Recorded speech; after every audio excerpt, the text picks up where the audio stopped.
The Master Key System, Charles Hannel. The Master Key System by Charles Hannel. Foreword. Some men seem to attract success, power, wealth, attainment with very little conscious effort. Others conquer with great difficulty.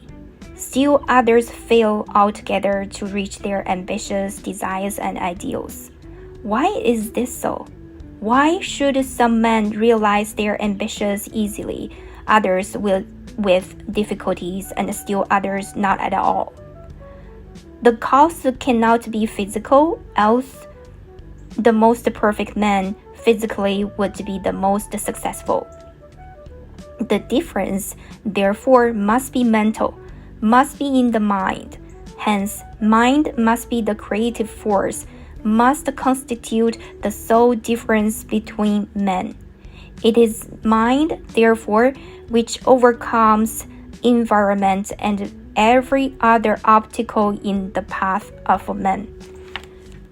When the creative power of thought is fully understood, its effect will be seen to be marvelous. But such results cannot be secured without proper application, diligence, and concentration.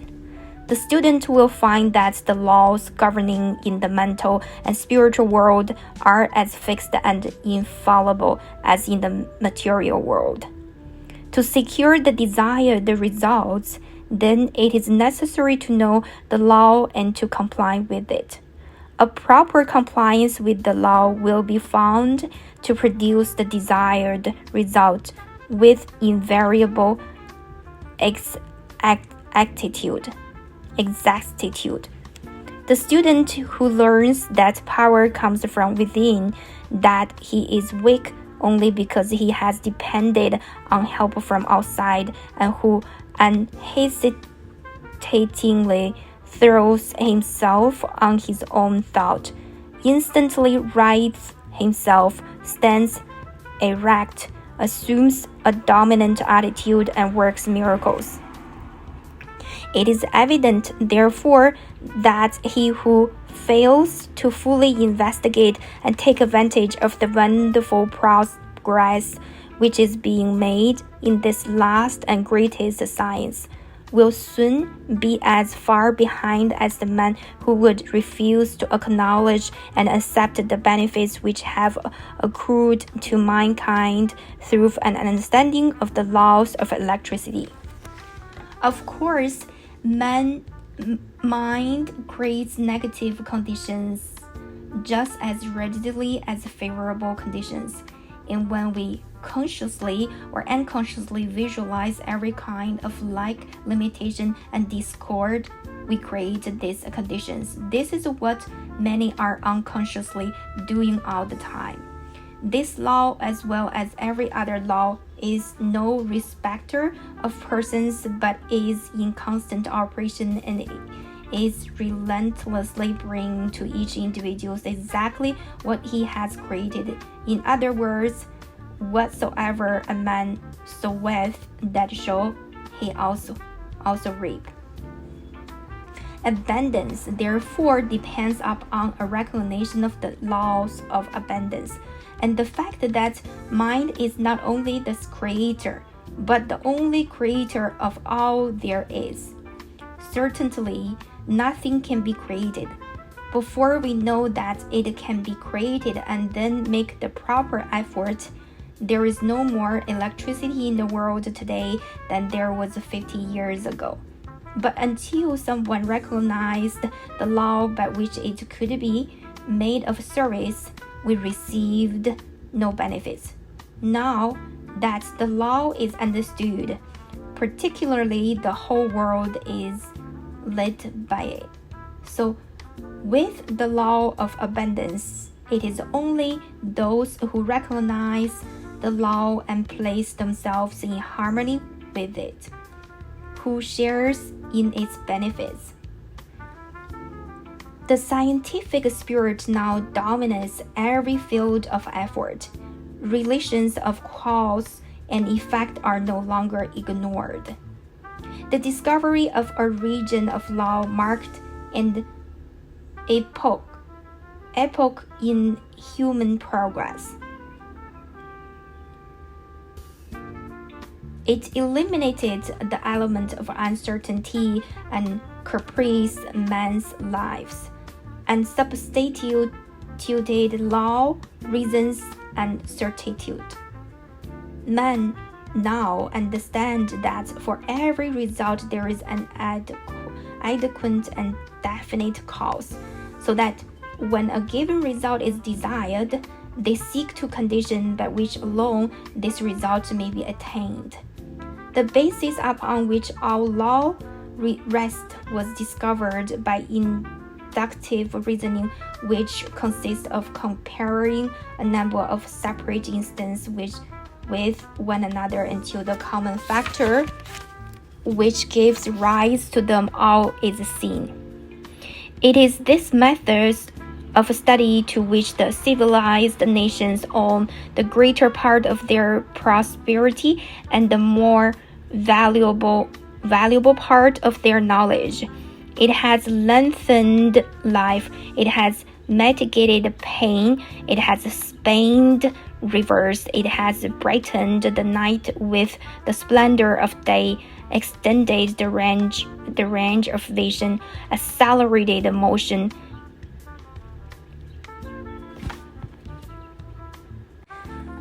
annihilated distance, facilitated intercourse, and enabled man to descend into the sea and into the air. What wonder then that man soon endeavored to extend the blessings of this system of study to their method of thinking, so that when it became plainly evident that certain results followed a particular method of thinking, it only remained to classify these results. This method is scientific, and it is the only method by which we shall be permitted retain that degree of liberty and freedom which we have been accustomed to look upon as an inalienable right, because a people is safe at home and in the world only if national preparedness means such things as growing supplies of health, accumulated efficiencies in public and private business of whatever sort, continuous advance in the science and art of acting together, and the increasingly dominant endeavor to make all of this and all other aspects of national development center and revolve about ascending life, single and collective, for which science, art, and ethics furnish guidance and controlling motives. The master key is based on absolute scientific truth and will unfold the possibilities that lie dormant in the individual and teach how they may be brought into powerful action to increase the person's effective capacity, bringing added energy, discernment, vigor, and mental elasticity. The students who gains an understanding of the mental laws which unfolded will come into the possession of an ability to secure results hitherto undreamed of, and which has rewards hardly to be expressed in words. It explains the correct use of both the receptive and active elements of the mental nature, and instructs the students in the recognition of opportunity. It strengthens the will and reasoning powers. It teaches the cultivation and best uses of imagination, desire, the emotions, and the intuitional faculty. It gives initiative, tenacity of purpose, wisdom of choice, intelligence, sympathy, and a thorough enjoyment of life on its higher planes. The master key teaches the use of mind power, the true mind power, not any of the substitutes and perversions. It has nothing to do with hypnotism, magic, or any of the more or less fascinating deceptions by which many are led to think that something can be had for nothing. The master key cultivates and develops the understanding which will enable you to control the body and thereby the health. It improves and strengthens the memory. It develops insight, the kind of insight which is so rare, the kind which is the distinguishing characteristics of every successful businessman, the kind which enables man to see the possibility as well as the difficulties in every situation, the kind which enables man to discern opportunity close at hand, for thousands fails to see opportunities almost within their grasp while they are industriously working with situations which under no possibilities can be made to realize any substantial return. The master key develops mental power, which means that others instinctively recognize that you are a person of a force, of character, that they want to do what you want them to do. It means that you attract the men and things to you, that you are what some people call lucky, that things come to your way, that you have come into an understanding of the fundamental law of nature, and have put yourself in harmony with them, that you are in tune with infinity, that you understand the law of attraction, the natural laws of growth, and the psychological laws on which all advantages in the social and business world rest. Mental power is creative power. It gives you the ability to create for yourself. It does not mean the ability to take something away from someone else. Nature never does things that way. Nature makes the two blades for glass grow where one grew before, and mind power enables man to do the same thing.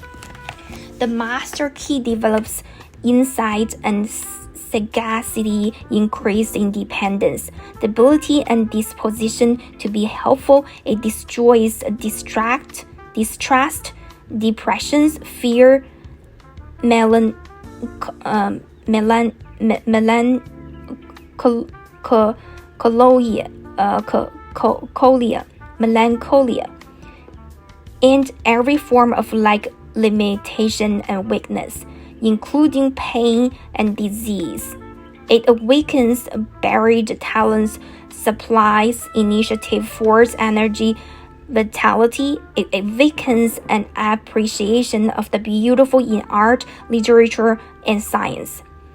It has changed the lives of thousands of men and women by substituting definite principles for uncertain and hazy method, and principles for the foundation upon which every system of efficiency must rest.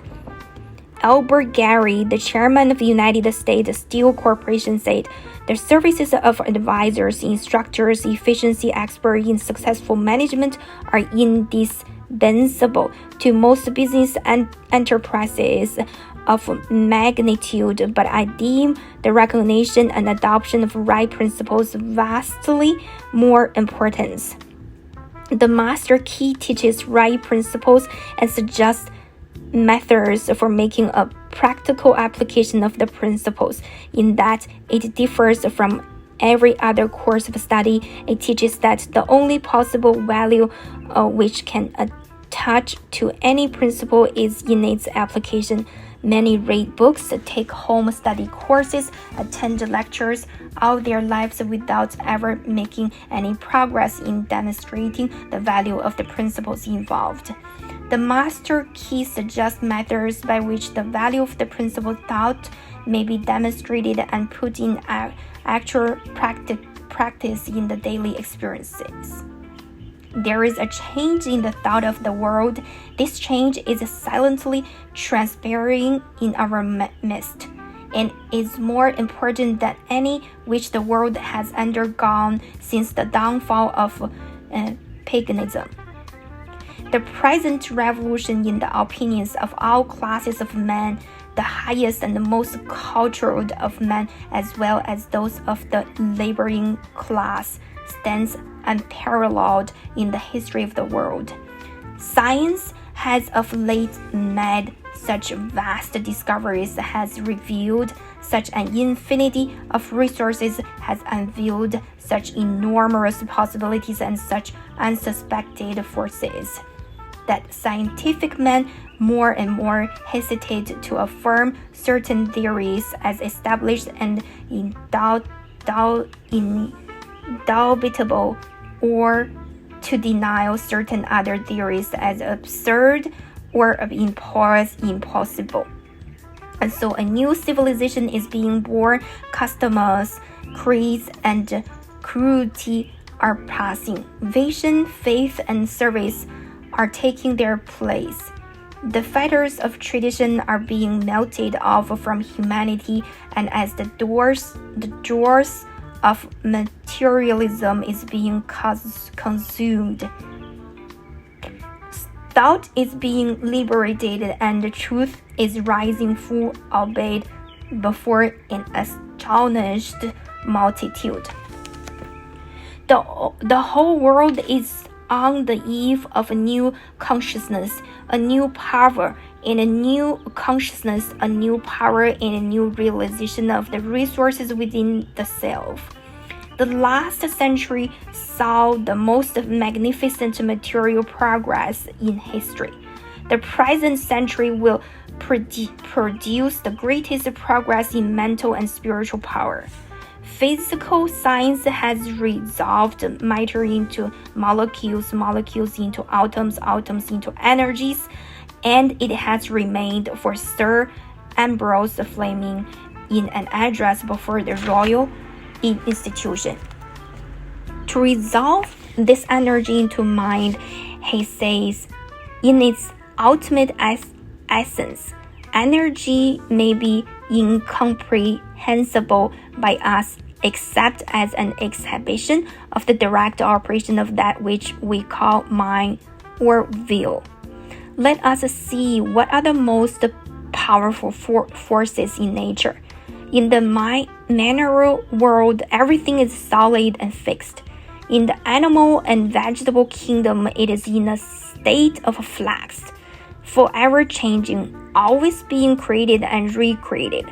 In the atmosphere, we find heat, light, and energies. Each realm becomes finer and most spiritual as we pass from the visible to the invisible, from the coarse to the fine, from the low potentiality to high potentiality. When we reach the invisible, we find energy in its purest and most volatile state. And as the most powerful forces of nature are the invisible forces, so we find that the most powerful forces of man are his invisible forces, his spiritual force, and the only way in which the spiritual force can manifest is through the process of thinking. Thinking is the only activity which the spirit possesses, and thought is the only productive thinking. Addition and subtraction are therefore spiritual transactions. Reasoning is a spiritual process. Ideas are spiritual conceptions. Questions are spiritual searchlights and logic. Argument and philosophy is spiritual machinery. Every thought brings into action certain physical tissue, parts of the brain, nerve, or muscle. These produce an actual physical change in the construction of the tissue. Therefore, it is only necessary to have a certain number of thoughts on a given subject in order to bring about a complete change in the physical organization of a man. This is the process by which failure is changed to success. Thoughts of courage, power, inspiration, harmony are substituted for thoughts of failure, despair, limitation, and discord. And as these thoughts take root, the physical tissue is changed and the individual sees life in a new light. All things have actually passed away. All things have become new. He's born again, this time born of the Spirit. Life has new meaning for him. He's reconstructed and is filled with joy, confidence, hope, energy. He sees opportunities for success to which he was heretofore blind. He recognizes possibilities which before had no meaning for him. The thoughts of success with which he has been impregnated are radiated to those around him, and they in turn help him onward and upward. He attracts to him new and successful associates, and this in turn changes his environment, so that by this simple exercise of thought, a man changes not only himself, but his environment, circumstances, and conditions. You must see that we are at the dawn of a new day, that the possibilities are so wonderful, so fascinating, so limitless as to be almost bewildering. A century ago, any man with an aeroplane or even a Gatling gun could have annihilated our whole army equipped with implements of warfare then in use. So it is at present. Any man with a knowledge of the possibilities contained in the master key has an inconceivable advantage over the multitude.